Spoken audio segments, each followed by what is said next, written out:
The listing barely caught anyone's attention. Subsurface land rights, 112 acres, legacy deed, serious buyers only. Most people scrolled past it, confused. Why buy land you couldn't build on? But Daniel wasn't most people. He was a quiet civil engineer who'd spent years working on infrastructure projects, reading land surveys, zoning maps, and, most importantly, old property deeds. And when he saw that listing, his stomach tightened. Because the description hinted at something rare. Very rare. Decades earlier, a farming family had sold the surface rights of their land to a developer, but retained ownership of the ground beneath, including access easements, structural support rights, and long-term land use clauses. Over time, houses were built, roads were paved, driveways poured. An HOA was formed. And everyone forgot one small detail. No one ever bought the land itself. The HOA owned the rules. The homeowners owned the houses. But the earth beneath it all still belonged to someone else. Now, it belonged to Daniel. Daniel didn't announce his purchase. He simply moved into a modest home just outside Cedar Ridge and began reviewing the neighborhood infrastructure. Within a week, he received his first HOA letter. Notice of violation, unauthorized survey activity. Then another. Cease and desist, unapproved land inspection. Then a knock on his door. Standing there was Marilyn Cross, the HOA president. Clipboard in hand and confidence in her voice.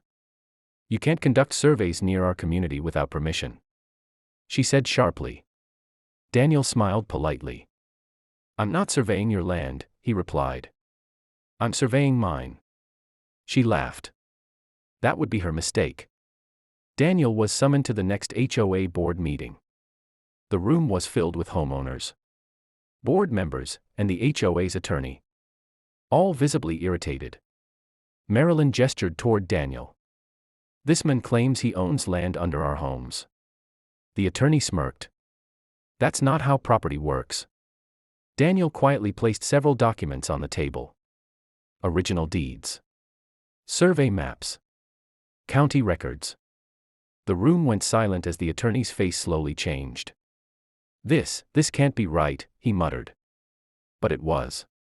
Daniel owned the subsurface estate, including the legal right to charge access fees for permanent structures that rested on his land, including driveways, sidewalks, foundations, utility trenches. The HOA didn't just lose control of the meeting. They lost control of the ground beneath their feet.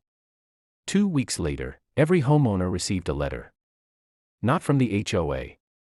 From Daniel. Notice of land use fee. Permanent structures accessing or resting upon privately owned subsurface land are subject to an annual usage fee. Each driveway, $1,200 per year. Each shared access road, $18,000 per year, HOA responsibility. Payment due in 30 days. Panic spread through Cedar Ridge. Homeowners flooded HOA meetings, demanding answers. Marilyn promised legal action. Daniel waited. The HOA sued. They claimed harassment, extortion,